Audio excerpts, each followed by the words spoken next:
Grabe mga kalingap, tingnan nyo si Joy Diwata ngayon. Ops, pero bago ang lahat, huwag kalimutang suportahan ang ama ng Kalingap, Kuya Val Santos Matubang, Ate Edna, Kalingap Rab at Jack Matubang, dahil sa kanila may Kalingap. Ramdam nyo na kahit nasaktan siya dati, handa na ulit siyang subukan ng love team, pero alam nyo, may faith at principles din siyang iniisip. Uy mga kalingap, ang ganda niya. Nakikita nyo yung confidence niya ngayon.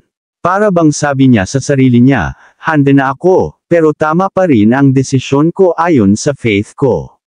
Nakaka-inspire talaga. Nakaka-touch lang mga kalingap, parang ramdam nyo yung pinagdadaanan niya noon. Pero ngayon, napapakita niya yung strength at positive energy niya, habang pinapahalagahan din ang kanyang beliefs. Grabe, nakakabilib siya. Mga kalingap, ang cute niya dito. Nakakatuwa yung charm at energy niya. Kahit may pinagdadaanan, kaya pa rin niya mag-enjoy at magpakasaya, pero alam nyo, mindful siya sa faith niya. Perfect combo ng fun at responsibility. Kung titignan natin mga kalingap, may mga moments dito na parang, handa na akong muling magmahal, pero sa tamang paraan at sa taong kaayon ng principles ko. Excited na ako makita ang magiging journey niya. Grabe mga kalingap, nakaka-inspire si Joy Diwata.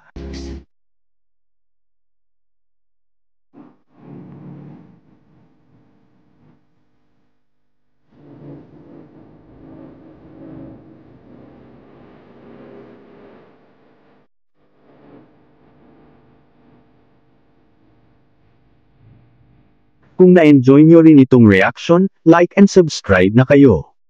Comment nyo rin kung anong part ang pinaka-touching o pinaka-exciting sa tingin nyo.